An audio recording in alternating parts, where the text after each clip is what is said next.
Hello. Happy Sunday, everybody. I'm Ed Carbajal for MMAnews.com, and this is your Sunday submission for February 6th.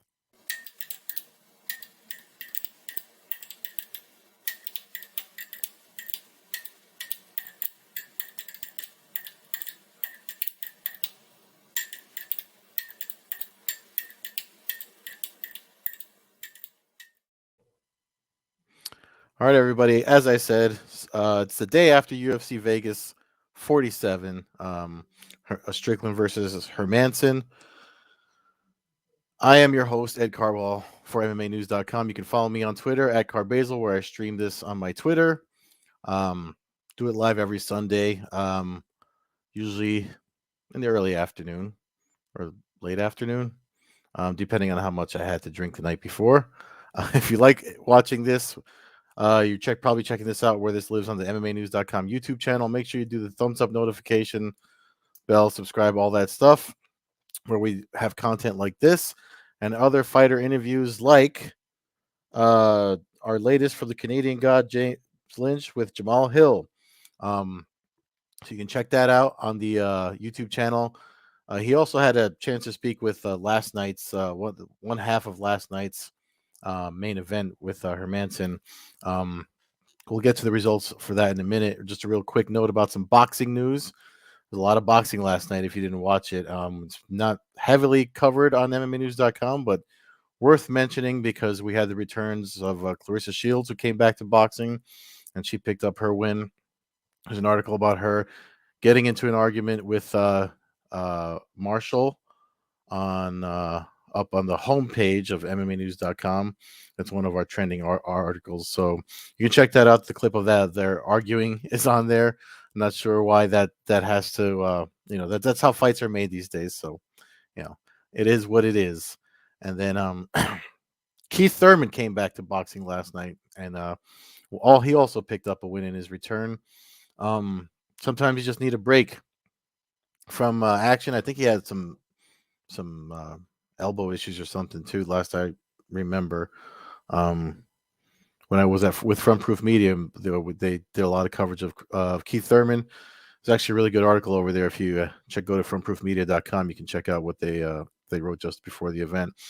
That a lot of people had an issue with the $75 price tag. Excuse me.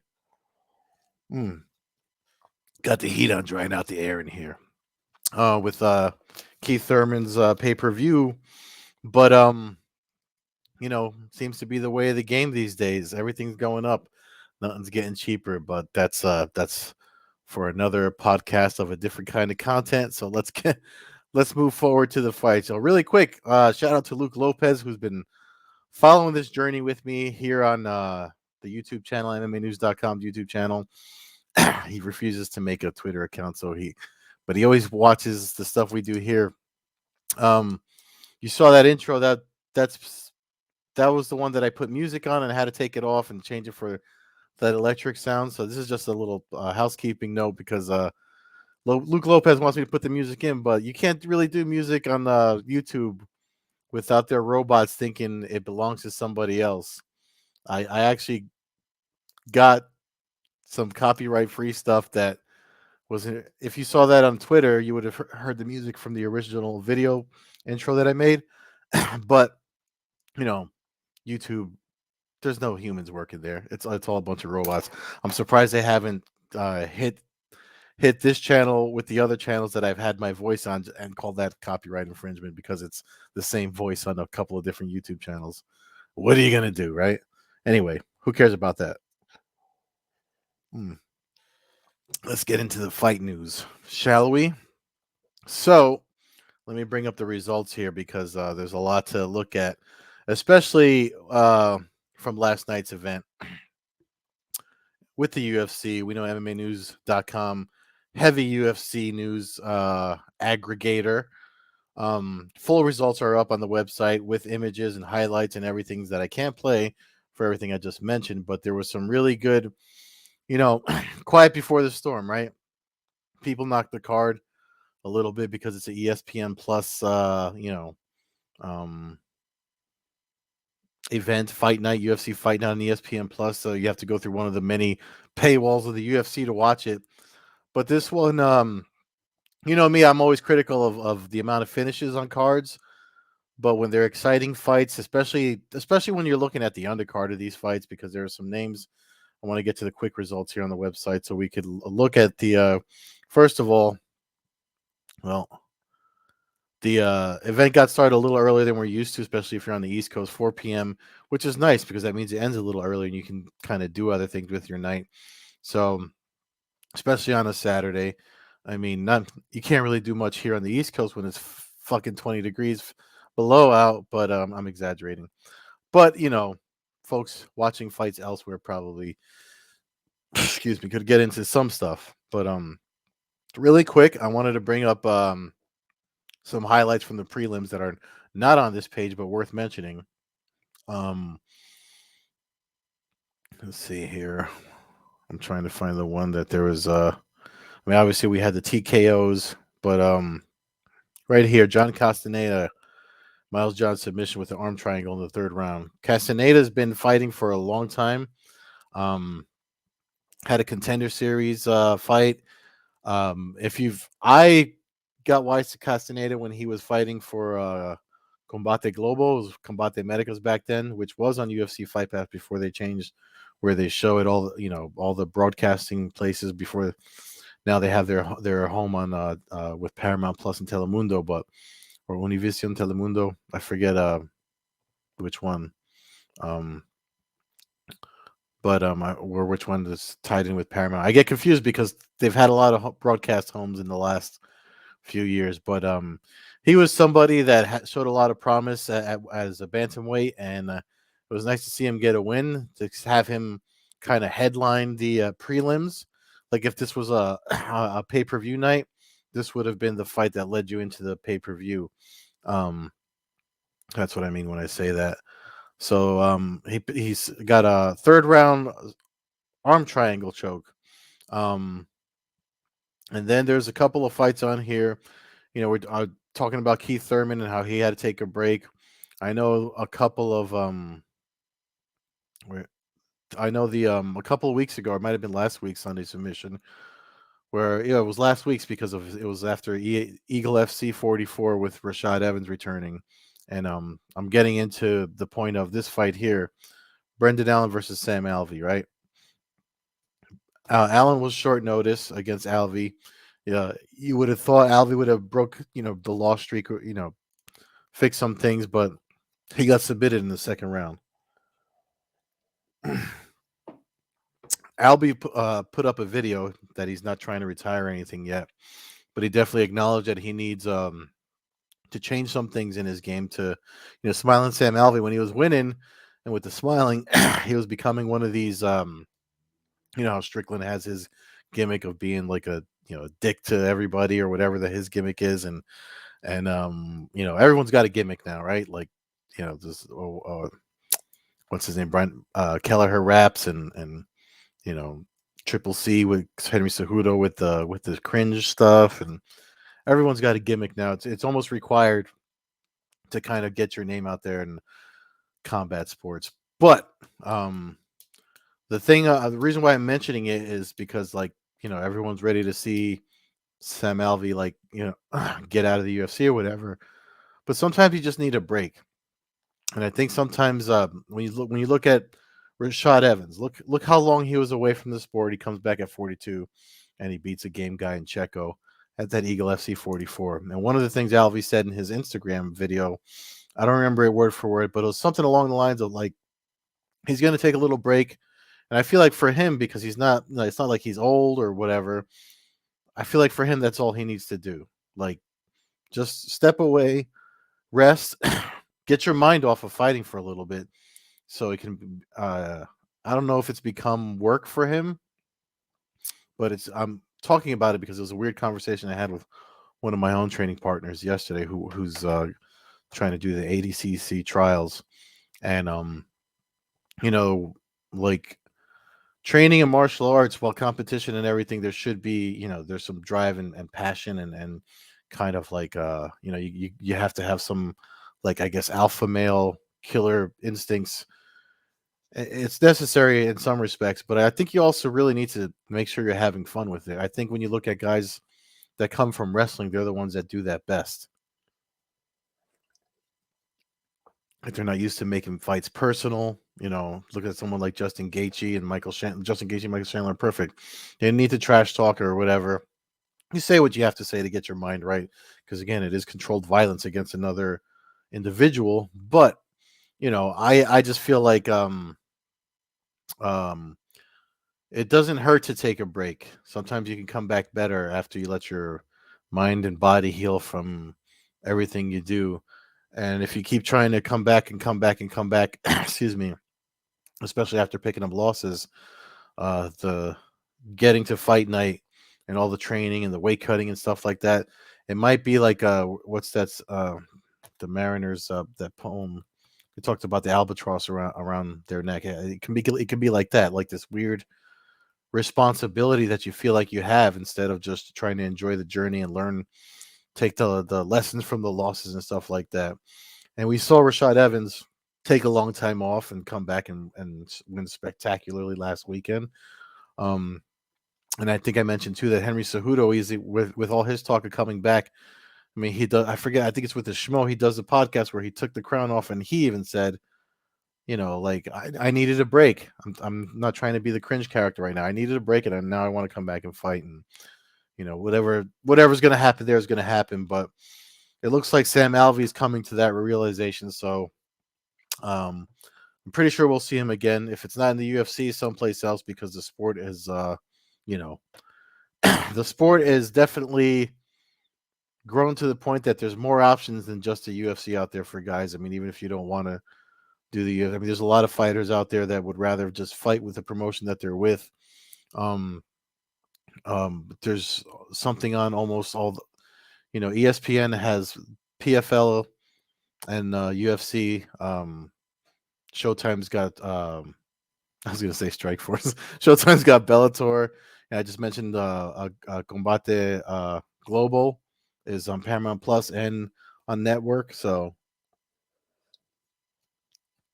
you're not short of places to fight and places to be seen and grow your brand and do things like that. I mean, all it takes is one unique event or something to happen to make it blow up and somebody become the number 2 or the number 1 promotion.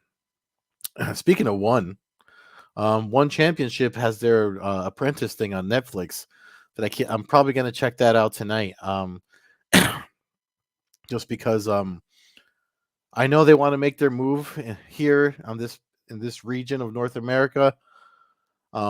Especially with the rule set getting the thumbs up in Colorado. So I'm just wondering where they're going to put it, because they did it on TNT. It looks like they're trying to go someplace else. Maybe. I don't know if they're going to do their own streaming thing or maybe on their own app, or, they're probably wondering what the smartest move is. And they've been trying to do this since pre-pandemic. I mean, I think 2020 was when they wanted to come. They're even talking about doing New York, but, then COVID happened and everything got messed up. But anyway, back to UFC Vegas 47. So this knockout, 16 seconds, Shavkat Rakhmonov, and I'm sorry if I said that wrong. Do we have that? I think we have that on here, that highlight.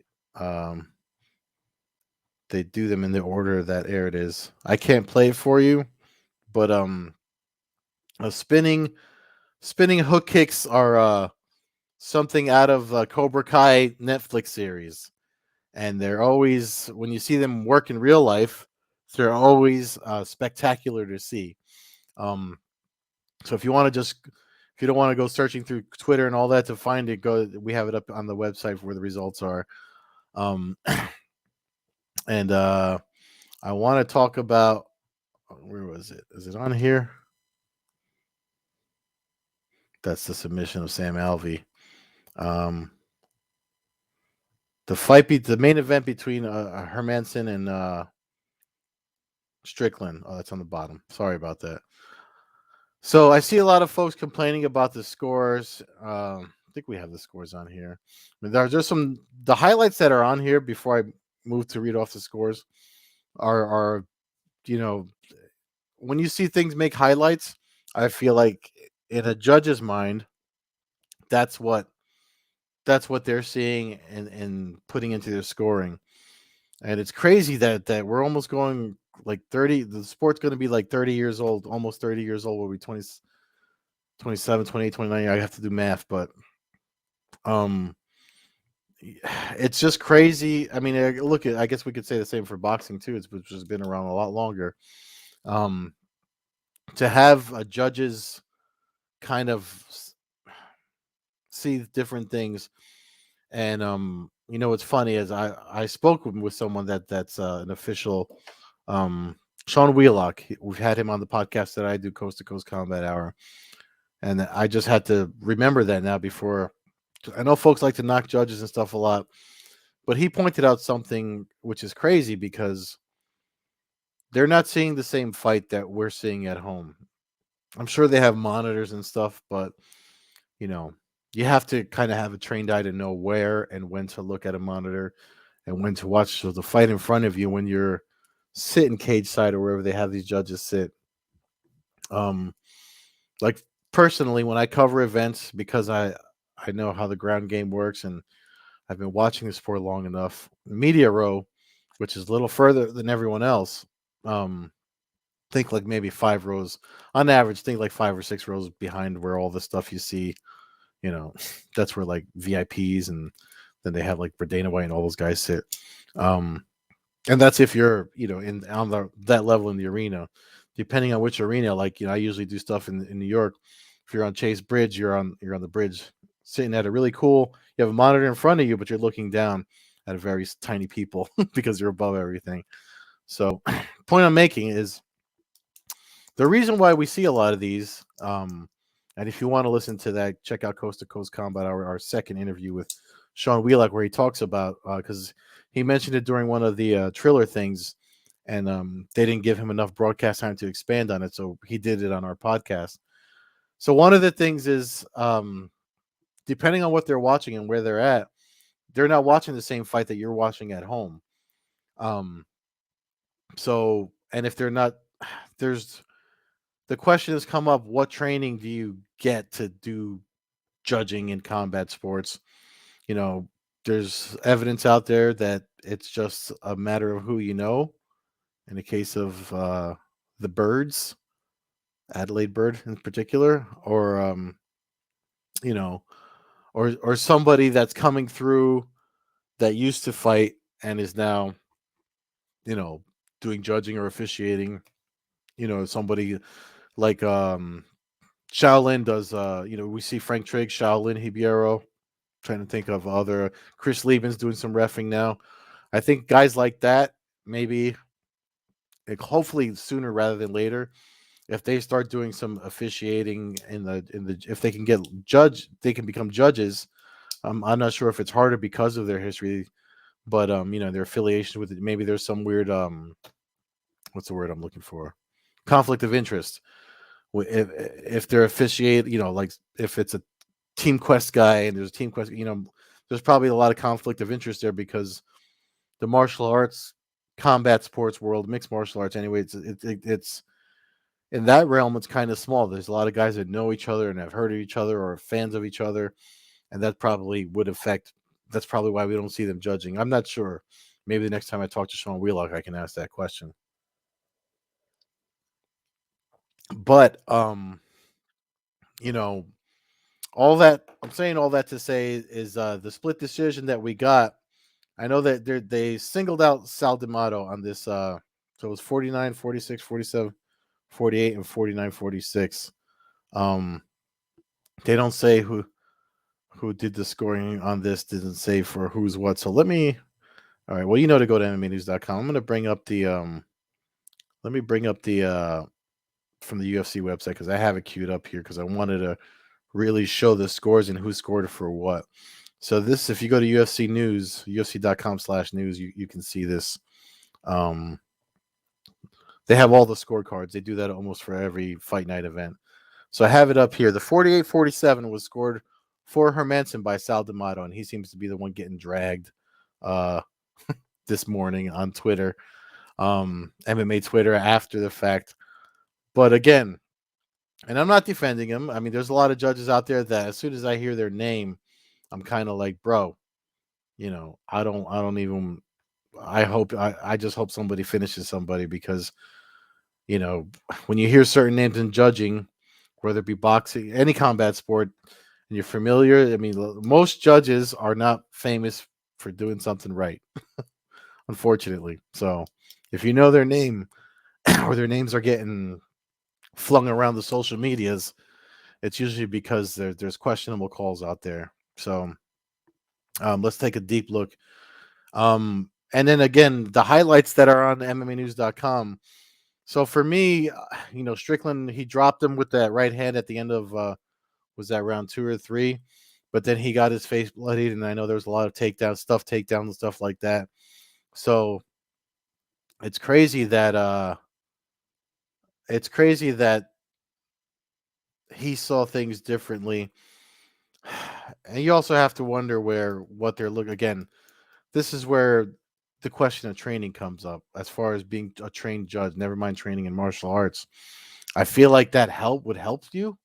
You hear a lot of fighters say maybe get yourself in there, do something to see what they go, which is one of the reasons why I enjoy, like, I mean, I do jujitsu and stuff like that. I have an appreciation and there's a reverence for, that's why you can't be overly critical. But when you're going to be somebody in a position where it's your job to be a critic of the fight, I feel like you need to know more of what's going on. I remember, I wish I could find it. I don't know how to search things on Twitter, but it was publicly myself. It was a tweet that Henzo Gracie put out about judging in MMA in particular, because I forget who the fight was, but someone was attacking from the bottom, with submission attempts, where the person on top couldn't even throw any punches. They were defending, but the fight was scored for the top person simply because they were on top. Granted, I don't remember how they fight. I don't even remember which fight this was. But one of the things that he pointed out that I agreed with was that they don't know what they're seeing. Like, it would help to understand what they're seeing to judge and see things correctly. So again, I don't know what it takes outside of paying a fee. I don't know what it takes to be a judge. I wish I did. In my old age, maybe that'd be something I'd like to get into. I doubt there's any money in it, but maybe there is. Who knows? Something to look into.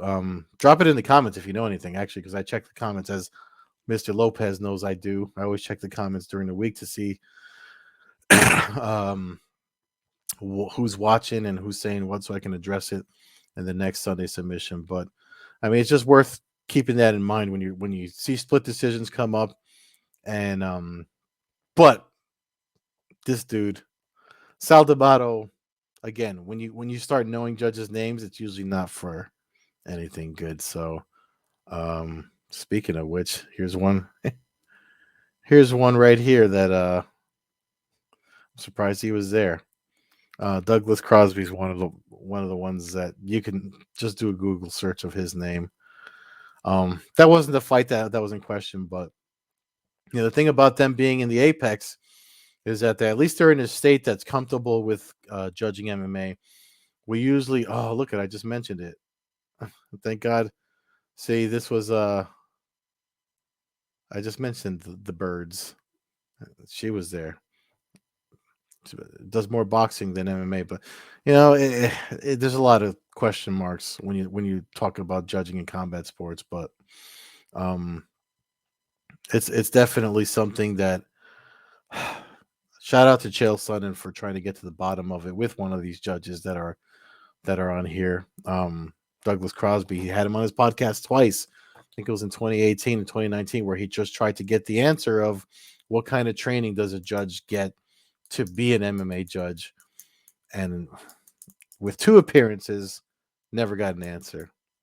So what does that tell you? I mean, it is what it is, man. But I guess that's why it's best to work towards a finish, which is probably why the PFL is like, I love the format of the PFL because of the, never mind, bonuses help. I mean, that's why there's performance bonuses. I think that's the promotions, the UFC's a way of trying to resolve the issue of not letting a fight go to the judges, but get a convincing win with a finish, and then you don't have to worry about things like that. Because I mean, um, it leaves a weird, you know, it makes a fight a question like what the hell did you need to see to score, you know what I mean, especially if ever two other guys saw it differently.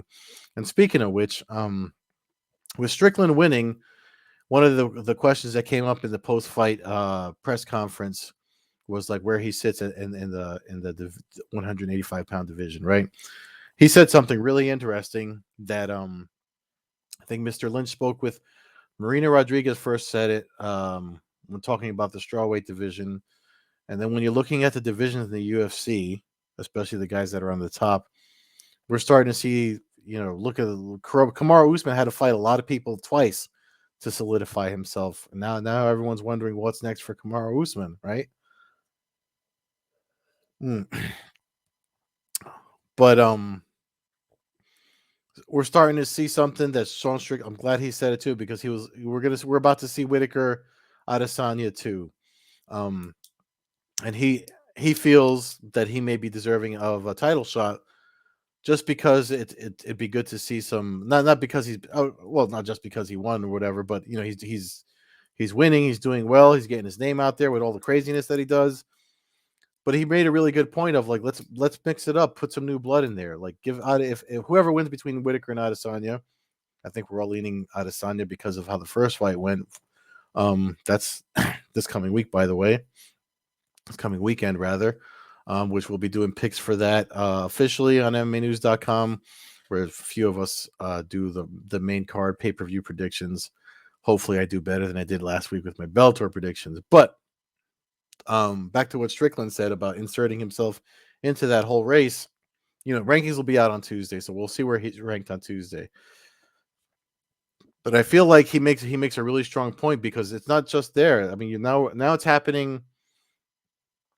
Look at the strawweight. It's always going to be, Rose versus JJ or Whaley. You know what I mean? Like, and then with the flyweight, with the 125, we just had, again, I don't mind these at all, especially for Brandon Moreno, Davis, and Figueiredo. But they just fought each other 3 times.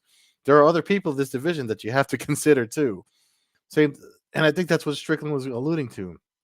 How many guys do you want to fight each other over and over again before somebody that's been picking up wins and making a name for themselves and trending in the news and stuff like that? You want to put eyeballs and sell pay-per-views. You kind of need those guys and those gimmicks to make a new fight happen. I mean, trilogies are nice, but when you start having to look at your division and see all the top guys, it's like, how many times are we going to make them fight each other? Some fresh blood is being inserted new is not a bad idea, and it seems to be something that's coming up over and over again, especially with it looking at the UFC divisions. I'm trying to think of what division out there that's having. If you mix them up, what are the best matches to make? I think that's one of the reasons why 155 has always been, across the sport, across promotions, has been one of the most interesting, because there's just so many guys there that you can just mix up. Gaethje and Oliveira are going to be fighting next, but then you have let's talk of Tony Ferguson and Michael Chandler. Like who doesn't want to see that fight? You know what I mean? So that's probably the only division that's exempt from having guys, the certain names, fight each other again. So Strickland makes a really strong case for himself to get a title shot, or to face the winner, or maybe do like a eliminator fight or something with what happens with the winner between Adesanya and Whitaker, and in that division. So it's going to be a real interesting month, I think. And like with this, it's the UFC is definitely doing their due diligence with making these fights, because look at this was kind of like a precursor for the middleweight division. When you look at it, it's like some pre-seasoning or whatever you want to call it before the main event. Right, that is. Let me just make sure I get my freaking head right here. Yeah, Adesanya versus Whitaker too. That is in Houston this weekend. Pay-per-view UFC 271. I mean, I just said who I think is going to win, but we'll be doing a complete main card picks with a little disclaimer, because as we know, with all the COVID protocols and blah, blah, blah, fight cards are subject to change now more than ever. And with that, I will leave you. That's it for me on this Sunday, February 6th. I believe that we have a Super Bowl coming up soon too. So it's going to be an interesting weekend. But anyway, thank you so much for watching. I'm tapping out. This was your Sunday submission.